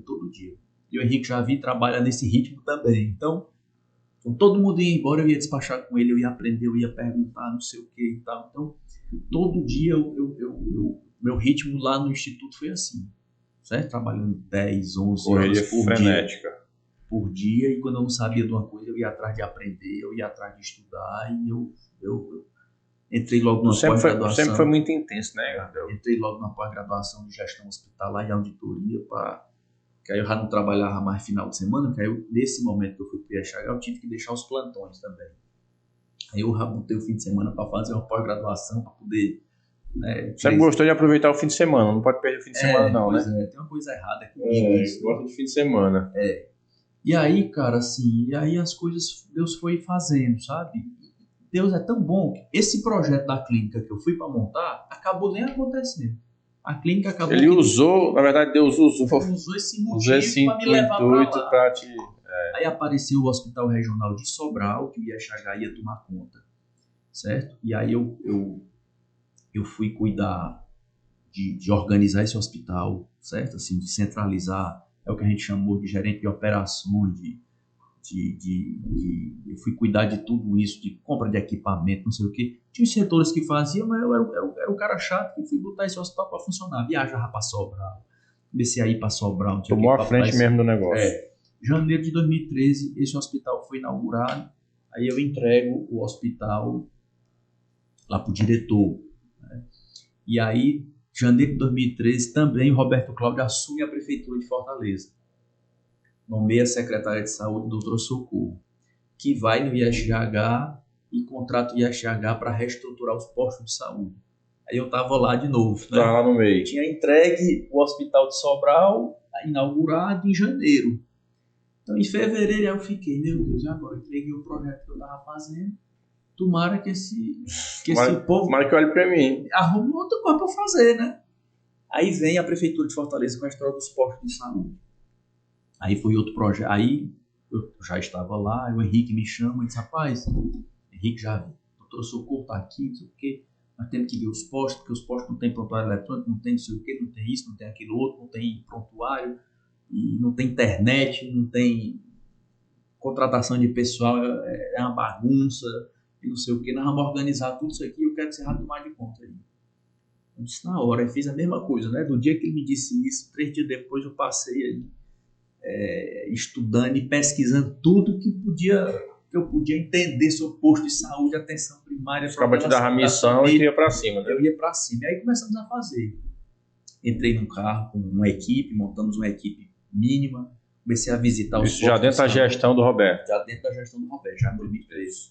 Comecei a visitar os postos de saúde, visitei todos os postos de saúde, fazendo relatório, identificando tudo. E, Gardel, em algum momento, quando tu estava aí nessa correria louca aí da saúde, já estava passando na tua cabeça de ser candidato? Já tinha essa chamazinha no coração? Nunca, nada. Nem pensava em ser candidato? Não, de jeito nenhum. Queria só estar lá ali, se consolidar a tua carreira. Como eu disse lá, eu sempre estava afiliado a partido, Você gostou do movimento, mas... reuniões eu ia... Mas nesse momento, pensar em ser Tu não começou a se articular politicamente, não, nesse momento? Não. Pelo contrário. Nesse período, inclusive, eu fui me afastar um pouco mais. Certo? Porque aí eu estava trabalhando tanto no Hospital de Sobral como no História dos Postos, de novo, trabalhando de 8 da manhã a 8 da noite. Né? Trabalhando muito para... Deus só chama quem está ocupado, né? Reformar posto, contratar profissionais, montar um laboratório para fazer exame para os postos de saúde, montar um galpão para comprar medicamento, ir atrás de medicamento, fazer planilha, fazer prontuário eletrônico, e tudo. Então, assim, aí foi 10 horas por dia de novo, 12, dedicado. Então, nesse momento aí, eu era mais frio com relação à política. Com a história da política, né? Acompanhando, gostando e tudo, mas estava... De boa, estava fazendo o teu trabalho ali. Fazendo meu trabalho, morto de feliz, porque estava... Tinha se achado. Me achado, estava fazendo financeiro, essa pós-graduação. Tava rolando. O salário já era melhor, né? Melhor. Já estava tranquilo. Lembra que eu disse que eu fui ganhar 2 vezes o que eu ganhava na MC, né? Uhum. Quando eu assumi os postos de saúde, 6 meses depois o Henrique me chamou, eu era gerente na época. Eu não sei exatamente os valores, mas devia ganhar uns 5 mil reais. O Henrique chamou e disse, olha, esse contrato agora vai ter um diretor, e eu acho que é justo que você seja o diretor, porque você está aqui dedicado a isso, Então, 6 meses e tal. O Henrique foi uma peça fundamental nesse processo. Olha, Pepe, eu só estou aqui porque ao longo da vida inteira Deus botou verdadeiros anjos na minha vida. Deus sempre... A começar pelos meus Deus sempre pais. foi cuidando dos teus passos ali, Foi cuidando dos meus passos, assim, sempre. Né? A gente vê que, assim, a gente percebe que tu fala de Deus com emoção, com temor, com uma gratidão muito grande, né? Isso é importante, né? Importante ter Deus essa... colocou as pessoas certas, assim, na minha vida todo o tempo, né? Inclusive a minha esposa. Imagine tudo isso que eu estou contando, né? Você imagina o que é você, ela ter um bebê em casa, e eu sair final de semana para trabalhar, eu ficar de noite trabalhando num hospital ou na loja. Como é o nome da tua mãe? Ildenis. Então, ela foi a dona Ildenis do teu pai na época do... Foi. É a guerreira. Super. Do lado de um grande homem tem que ter uma grande mulher, né? Eu devo muito a ela. Legal, bacana. Assim, importante esse reconhecimento, né? Eu não... Assim, ela sempre foi muito apoiadora em tudo isso, sabe? Tudo isso, assim. Porque...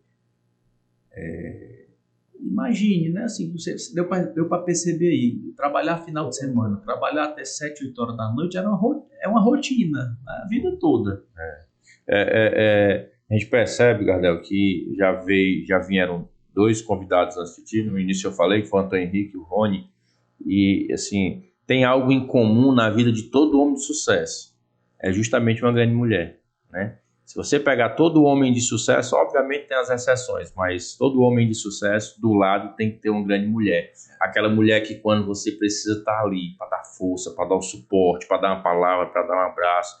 Então isso é extremamente importante, né? Que sirva de lição para rapaziada que tá solteira aí na farra, farreando, curtindo, brincando. É bom, é bacana, não é ruim não. Eu não sou contra não, mas tem que escolher, se arrumar uma mulher bacana, forte, guerreira do lado, a chance de dar certo na vida é muito maior. Tu imagina quantas noites de angústia, Pepe?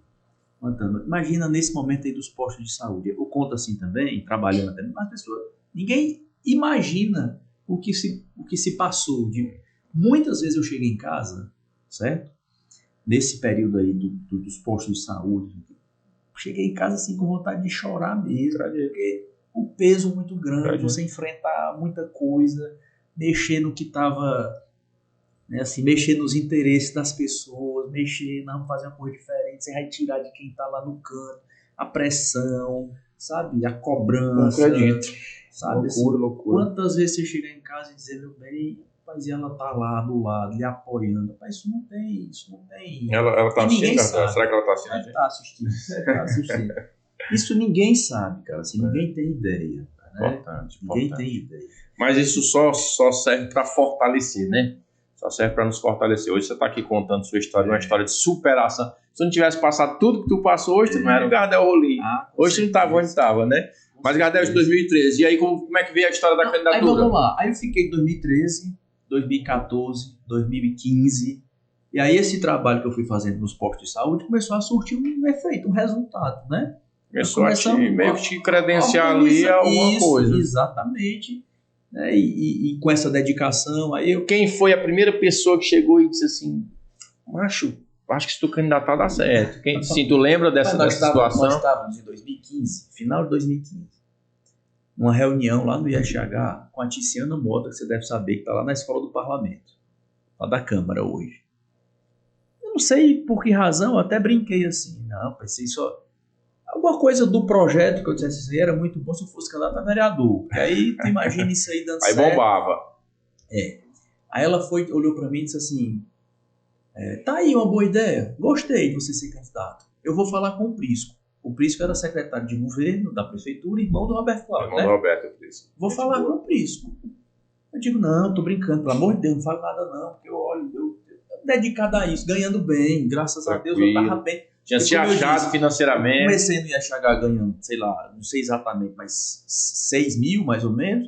E quando virei diretor, eu tava ganhando 12. Então tá morto de feliz. Tranquilíssimo. Rapaz, trabalhando muito, mas morto de feliz, sabe? Morto de feliz. Já tinha comprado apartamentos em melhor, financiado. Já tava no jeito, já. Andando no já tava rico, já. A vista de melhor, já tava morto de satisfeito. Eu digo, não diga nada não. Não, vou dizer. Eu sei que numa reunião dessas aí, a Tiziana pegou, falou pro Prisco. Certo? Aí ela levou pra frente. Levou. Disse, Prisco, tal, o Gardel podia ser candidato e tal. Ela, minha amiga, gostava de mim, nós trabalhamos muito juntos nesse período. Aí o Prisco foi e disse, rapaz, eu não entendo muito de política, não vou falar com o Roberto Cláudio. Certo? E aí eu sei que um dia eu estava na antessala do Prisco, esperando inclusive o Prisco e o Roberto Cláudio para fazer uma reunião sobre posto de saúde. E nesse período também, assim, acabei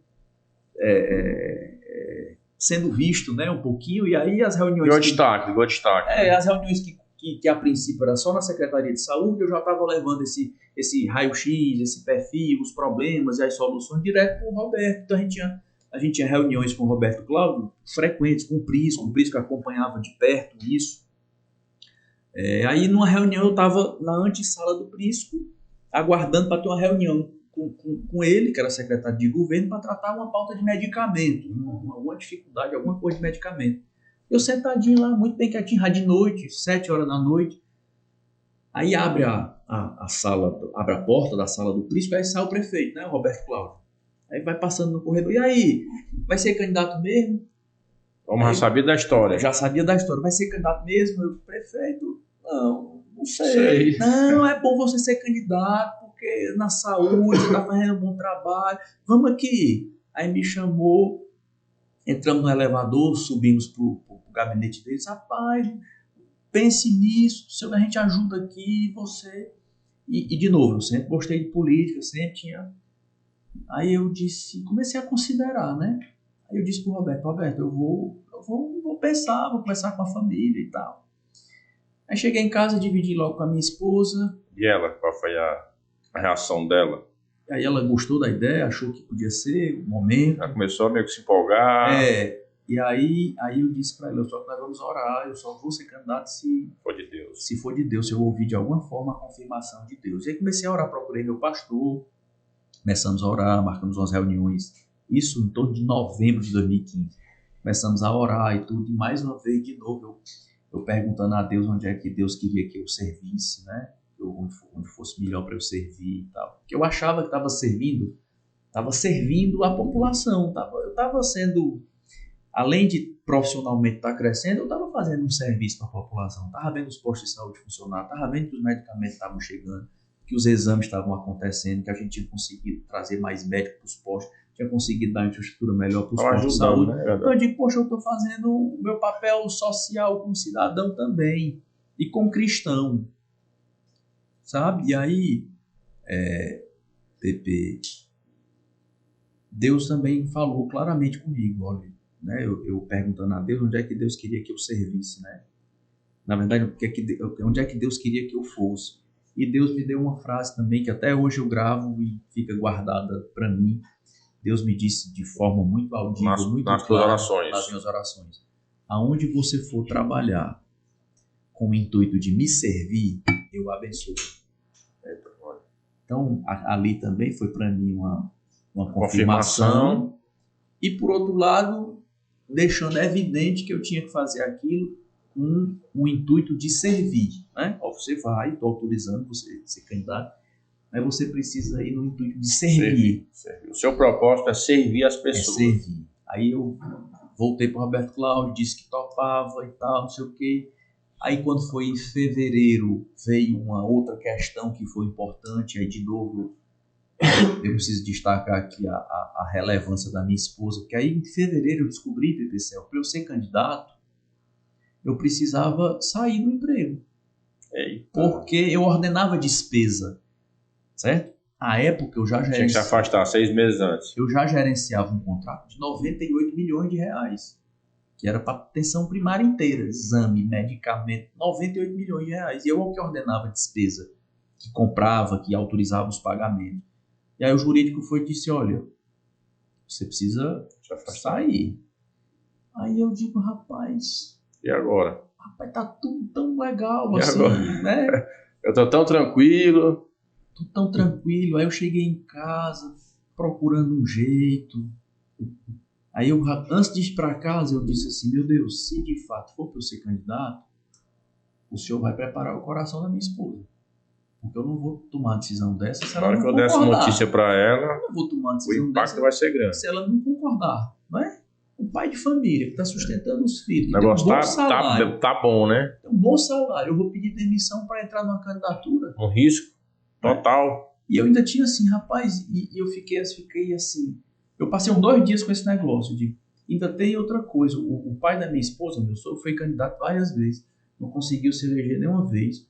Eu digo, rapaz, eu vou chegar para Aqui em ela, Fortaleza? em Itauá, interior. Eu vou chegar com essa história para ela vai dizer, rapaz, mais um para perder a eleição na minha vida, né? Para desorganizar a vida familiar. Mas essa política só veio para desorganizar, né? Mas foi uma coisa de Deus. Na hora que eu cheguei, aí tu enfrentou... Na hora que eu criei coragem, disse, meu bem, tem história, tá dando certo e tal, mas tem uma questão aí. Aí eu comecei a planejar, né? Mas eu digo, olha, tem uma questão aí. O que é? Para ser candidato. Para eu ser candidato, eu tenho que pedir demissão. Abrir mão. Eu tenho que pedir demissão. E o IHH não vai me demitir, porque eu não sou um mau funcionário. Tem até um desculpa, Gardel, te interrompendo em cima do que você está falando aí, tem até um ditado que eu acho muito bacana, que diz assim, para tu viver a vida dos teus sonhos, tu tem que abrir mão da vida que tu tem hoje. Então foi mais ou menos o que aconteceu contigo. Tu teve que abrir mão, estava muito bom, mas tu ainda viver algo melhor, né? Porque Deus colocou no teu coração, então é realmente muito bacana. Mas aí eu cheguei e falei, bem, aí para eu ser candidato. E obviamente nesse período eu já tinha me empolgado, estava articulando, já tinha falado com o outro. Aí eu disse, meu bem, só tem uma coisa aí, que é, eu vou ter que sair do IHH, eu vou ter que pedir demissão.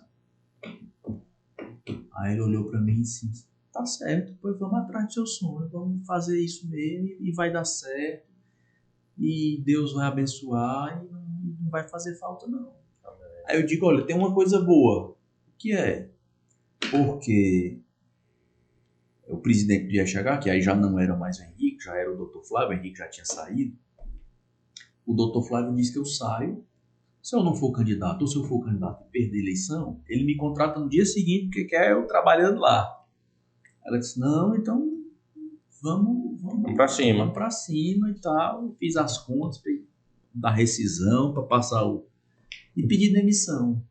Dia 28 de fevereiro, eu assinei uma carta de próprio punho pedindo demissão do IHH, cumpri os 30 dias de aviso prévio, e no começo de abril eu estava... Aí fui me dedicar só a esta campanha.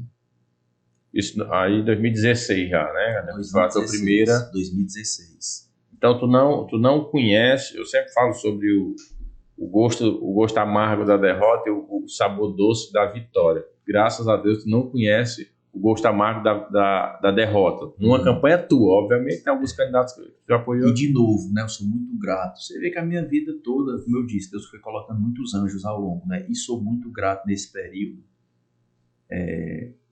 por os profissionais dos postos de saúde, sabe, PPCL? Porque quando eu pedi demissão para ser candidato, rapaz, eu fui assim, abraçado por essa turma todinha, sabe, que eu tinha coordenado.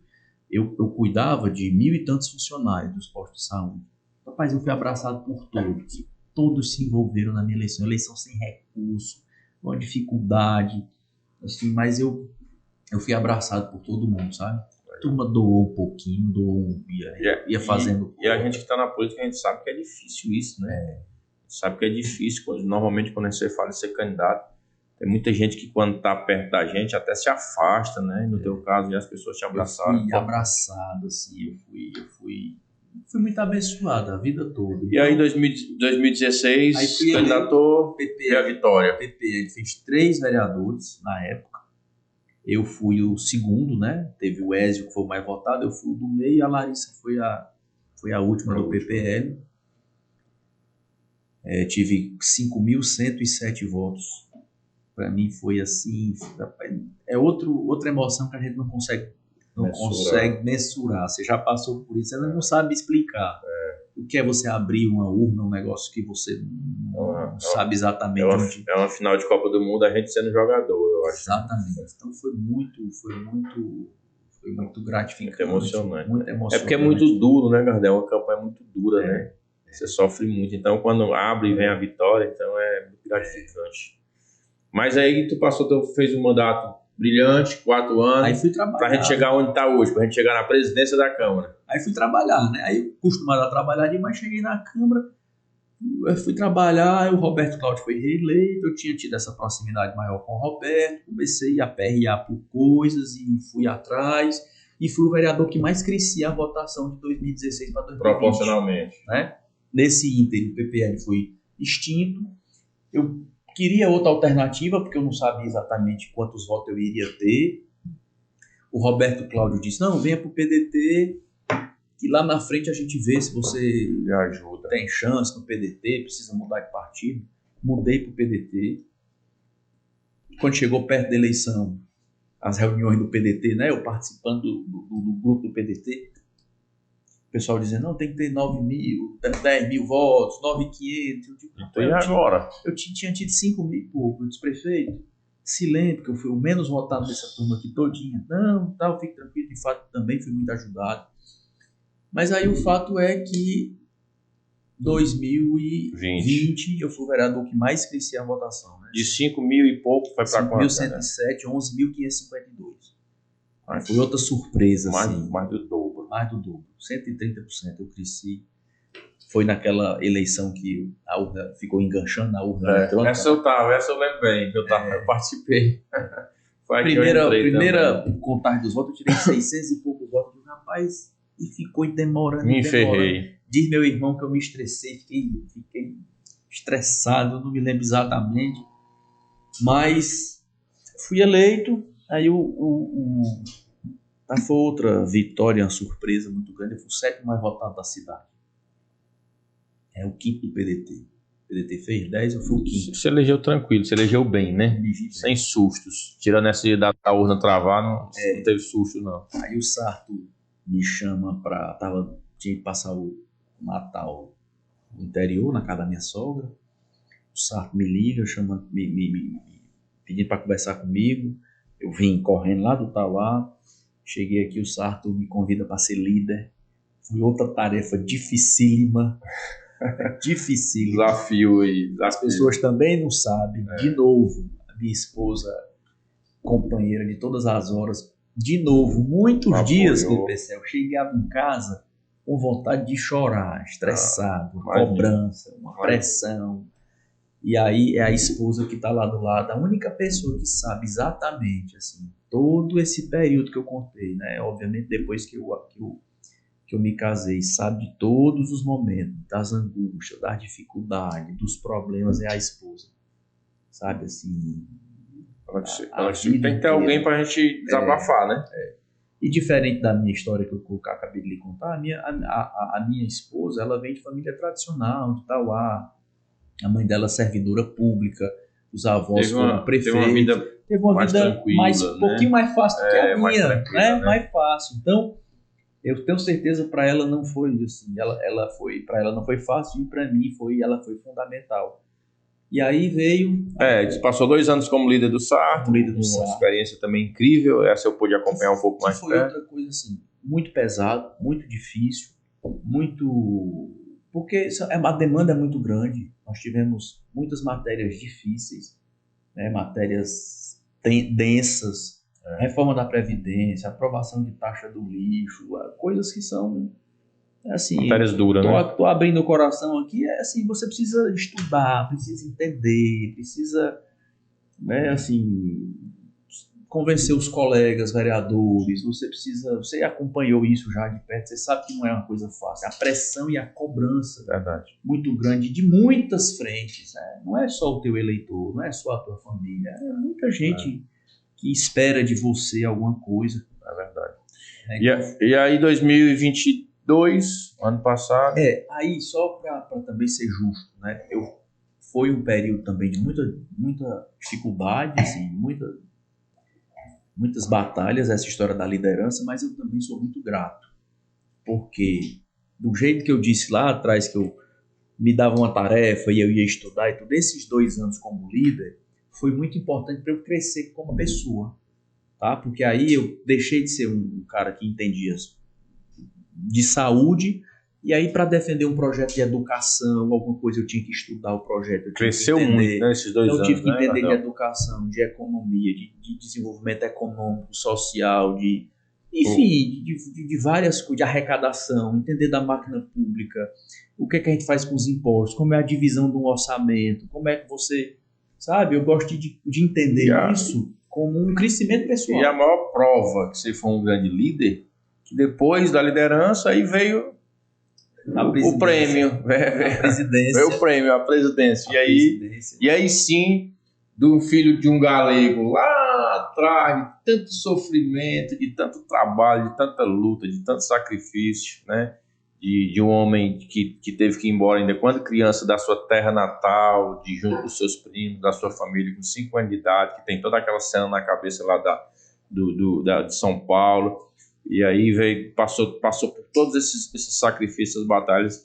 E aí, muitos anos depois, algumas décadas depois, está aqui conversando comigo. E ano passado se tornou aí o presidente da 4ª Câmara Municipal de Fortaleza, do Brasil, né? Eu acho que isso é motivo de muito orgulho. Claro, tem a responsabilidade que deve ser gigantesca. A gente tem a oportunidade de acompanhar lá no dia a dia um pouco mais próximo, as pessoas que estão nos assistindo não sabem exatamente do que nós estamos falando, a responsabilidade é muito grande, mas assim como a responsabilidade é muito grande, o orgulho deve ser muito grande. Imagina a felicidade quando você se tornou presidente, a nossa felicidade, nós participamos desse momento, mas a sua felicidade como presidente deve ter sido muito grande, dos seus filhos, da sua família, da sua esposa. Como é que foi essa emoção, como é que foi esse sentimento assim, que quando tu sentou naquela cadeira e disse assim, cara, depois de tudo que eu passei, filho de um galego, viajei vários dias de ônibus, sofri demais, trabalhava em 3, 4 empregos para sustentar a família. E agora eu estou aqui, eu sou o presidente da Câmara dessa cidade. Como é que foi assim a sensação quando caiu a ficha? Vai ser falando assim até me emociono, porque de fato é um milagre de Deus, né? Eu fico olhando até assim, quantos primos meus, sabe, Pepe Céu, que nasceram comigo lá no Parambu e não chegaram, né, não que eles estejam num lugar ruim, não, pelo contrário, mas, de novo, Deus é muito generoso comigo, sabe? Deus é muito generoso comigo, eu só consigo perceber isso sendo de fato a mão de Deus, sabe? Favor de Deus. Favor de Deus, porque meus primos, meus amigos de infância, as pessoas que estiveram, muitos não conseguiram sequer fazer a faculdade, muitos não conseguiram sair do Parambu, muitos continuam vendendo de porta em porta como eu fiz Vida toda. há 20 e tantos anos atrás, muitos continuam da mesma forma. Né? E eu ter feito esse caminho que você colocou, não é fácil, trabalhei muito, acho que deve ter ficado claro para quem nos escuta quanto eu trabalhei, como eu me dediquei, mas não teria chegado se não fosse o favor de Deus. Não teria. E hoje eu olho e Deus sabe do meu coração, Deus sabe do que eu estou falando aqui porque eu sou político, porque não precisava dizer isso, mas quando eu sento naquela cadeira, o sentimento que vem para mim é um sentimento de responsabilidade muito grande, sabe? Eu me sinto assim, a cobrança que eu me faço a mim mesmo é muito grande.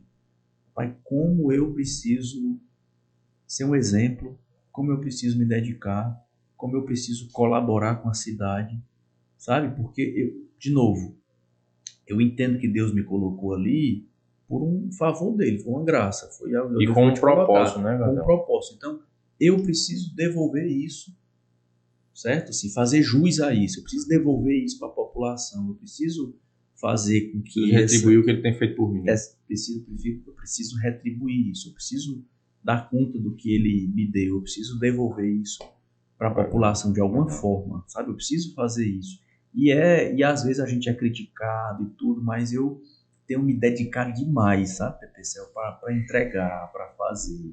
Sabe, quando a gente contrata, por exemplo, advogado para estar no escritório de direitos humanos da Câmara, eu estou fazendo porque eu sei que tem gente que não tem acesso à justiça, que não tem condição de pagar um advogado, que vai lá na Câmara Municipal atrás de um advogado.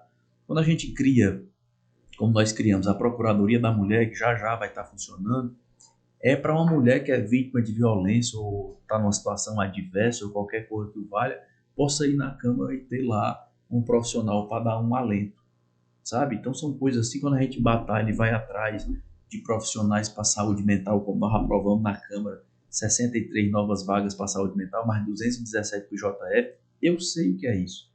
Eu sei o que é estar num hospital e você faltar colega profissional para atender uma família que chegou ali, sabe? Eu sei porque eu vivi, eu sei o que é isso, sabe? Ainda hoje que eu não me lembro, por exemplo, teve episódios quando eu estava no Frotinha do Antônio Bezerra, de chegar uma criança de 8 anos de idade, eletrocutada, porque foi pegar uma pipa num poste, e chegar na emergência e só ter o fisioterapeuta, o médico que dá o TI para ir lá atender. Então, eu sei o que significa isso, você ter profissional. Também a gente fala assim, muita gente nem entende o que é isso. Você tem um enfermeiro a mais, um médico a mais, um psicólogo num CAPS. Esse caminho que tu trilhou na saúde, Gardel, você falando dessa forma, eu não tenho nem dúvida que foi algo que Deus colocou na tua vida para que tu pudesse ver de perto. E aí hoje tu na condição e na posição que tu tá, poder fazer alguma coisa e lembrar daquelas pessoas que nem tu tá lembrando agora, né? Então, é extremamente importante e eu fico feliz, assim, de ver que hoje você tem essa consciência, né? Você tem essa dívida com Deus, não esqueceu de quem te colocou lá, não esqueceu que foi o favor dele que fez você estar sentado onde você está, porque eu tô falando isso porque tem muita gente que, infelizmente, quando chega, esquece, né? Esquece de onde veio. Eu uso muito uma frase que eu falo, que quem esquece de onde veio não sabe para onde vai. Então, tem gente que chega e esquece de onde veio. Eu trabalhei 10 anos aqui na General Sampaio como camelô. Foram 10 anos debaixo de uma marquise. Eu mostro essa carteirinha com muito orgulho para todo mundo. Foram 10 anos de camelô. E quando eu venho para o centro, eu faço questão, sempre que possível, eu passo com o carro lá na frente.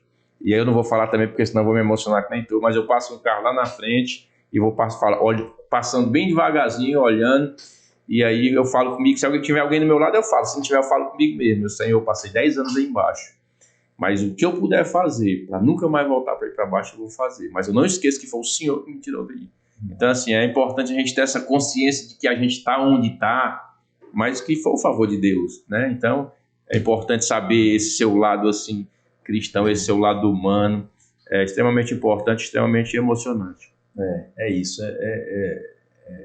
Eu sou, assim, inclusive é minha oração diária, sabe? Assim, eu todo dia eu oro e eu entrego a minha vida ao Senhor de novo, né? Senhor, faz o que tu queres da minha vida, porque hoje eu tô aqui, pessoal, tô na Câmara, tô como vereador, tô como presidente, mas amanhã, se Deus quiser me levar para outro lugar para fazer outra coisa, eu vou. É a vontade dele, né? É a vontade dele.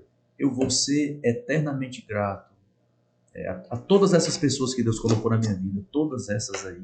Eu citei aqui, não vou citar de novo para não esquecer um ou outro, mas obviamente tiveram outras pessoas que eu não citei, mas eu sou eternamente grato. E você é eternamente grato ao povo de Fortaleza.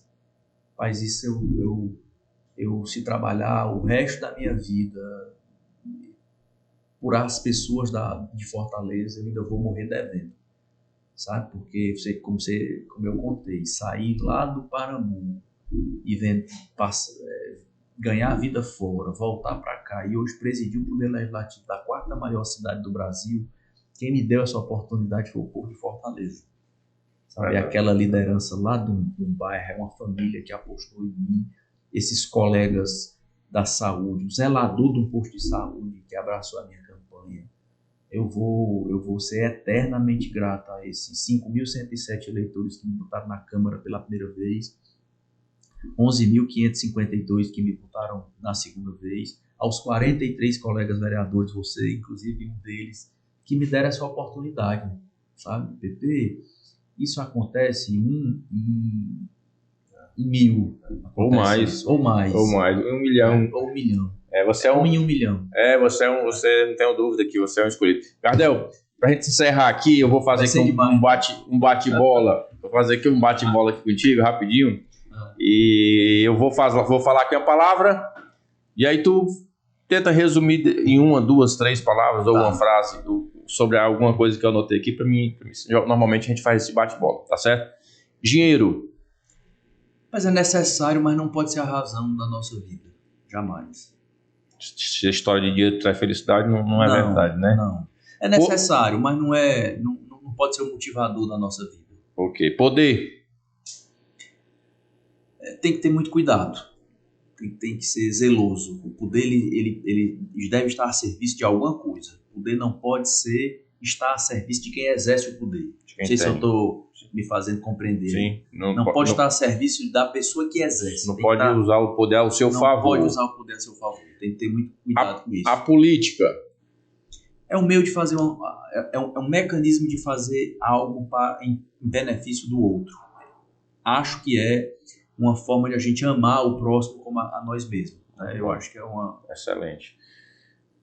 Cardel, eu ia deixar para perguntar aqui dele por último, que tu falou muito dele, e eu acho que ele é um grande exemplo para ti, e o teu grande ídolo, assim. A gente sabe que idolatria é pecado, mas assim, né, aqui na linguagem humana, digamos assim. Mas pai, figura do teu pai. Pepe, meu pai e minha mãe, né, porque os dois... Eu ia perguntar também, mãe, mas aí tu já... Eles sempre foram muito cúmplices, né? Eu não consigo, sinceramente, nem dividir assim, a figura dos dois, né? Mas os meus pais foram um presente de Deus para mim. Meus pais, assim, tiveram uma sabedoria para comigo impressionante, foi dada por Deus. Assim, meus pais se dedicaram a vida inteira, PPCL, para os filhos. Como eu disse, aqui abriu mão muitas vezes de ter um carro melhor, abriu mão de ter uma casa melhor, abriu mão de ter para investir na educação dos filhos. Meu pai e a minha mãe gastava tempo com a gente, né? A minha mãe era alguém que abriu mão, inclusive, de trabalhar fora de casa para estar com a gente, olhando, acompanhando, verificando as tarefas. Minha mãe fazia culto com as crianças no sábado, quando a gente era criança, para poder falar de Deus para nós. Então, assim, meus pais são uma dádiva de Deus. Eu só tenho a agradecer a Deus por eles. Sucesso. Olha, eu me sinto uma pessoa de sucesso, mas eu confesso a você que eu até reflito um pouco sobre isso. Eu sou um trabalhador. Eu sou um trabalhador, gosto de me considerar um trabalhador, filho da classe trabalhadora, eu sou um trabalhador. O sucesso é consequência do trabalho. Né? E o sucesso tem muito a ver com o que as pessoas pensam de você. Né? O que é o sucesso para mim, para resumir, é eu ter uma família abençoada. Assim, meus filhos poderem estar comigo, eu estar com eles, a gente poder desfrutar da companhia entre nós, meus filhos, minha esposa, um do outro.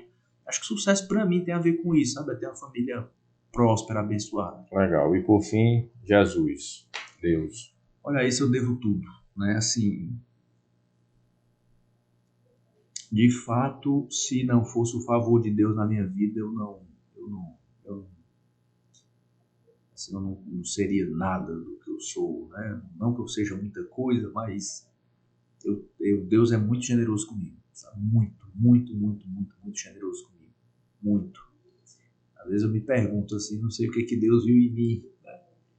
Mas eu só sou, tudo que eu sou é por conta dele. Amém. Amém. Tudo que eu fiz, dificuldade toda muita gente passa, essa história que eu contei de trabalhar, sabe? Eu sei que tem muita gente que passa, eu fico olhando às vezes quantas lideranças que a gente encontra, você deve encontrar várias, foram candidatos já 2, 3, 4, 5, 6, 7 vezes para ser eleito vereador. Conheço um que foi 9 e não conseguiu. Nunca conseguiu. Eu fico olhando e digo, rapaz, eu não tenho família em Fortaleza, eu não tenho um pai político, eu não tenho um pai rico. Só Deus. Legal. Só Deus. Legal. Muito bom. É isso aí, galera. Conversamos esse bate-papo aí que dava previsto para 1 hora. Acho que foi umas 2. Eu falei demais também, né? Meu amigo, parceiro, meu vereador e presidente da Câmara Municipal de Fortaleza, Cardel Rolim. Quanta honra, um prazer. Conversa muito agradável, conversa muito leve, muito tempo passa muito rápido. Se emocionou várias vezes. Eu confesso que eu me emocionei com a sua emoção. A gente sente a sua verdade, sente aí o seu temor a Deus. Eu sou um homem muito temente e eu acredito que o princípio aí da sabedoria é o temor a Deus. Então a gente está buscando isso e Deus está nos abençoando a cada dia mais. Mas É isso aí, galera. Obrigado. Faça suas considerações finais, dá um alô pra galera pra gente finalizar. Só agradecer a oportunidade, né, de contar essa história com detalhes. Legal. Muita gente não conhece. Legal. Às vezes até a gente, não sei nem se meu filho aqui já tinha ouvido essa história com tantos detalhes. Eu acho que nem tu tinha contado essa história parado pra contar pra alguém nunca. Verdade. Por isso que a gente se emociona, né? Porque a gente começa a pensar, rapaz, foi desse jeito, a gente não para pra pensar. Então, só agradecer. Você é um amigo querido que Deus colocou na minha vida. Agradecer a oportunidade e agradecer aqui aos internautas que estão nos acompanhando aqui, porque é por eles também, né, que a gente trabalha. Foi por eles que eu cheguei na Câmara e a gente trabalha diariamente para fazer a vida deles, do cidadão de Fortaleza, de forma melhor. Então, muito obrigado aí pela oportunidade. Tamo junto. Valeu, galera. Deus abençoe. Tamo junto. Até mais.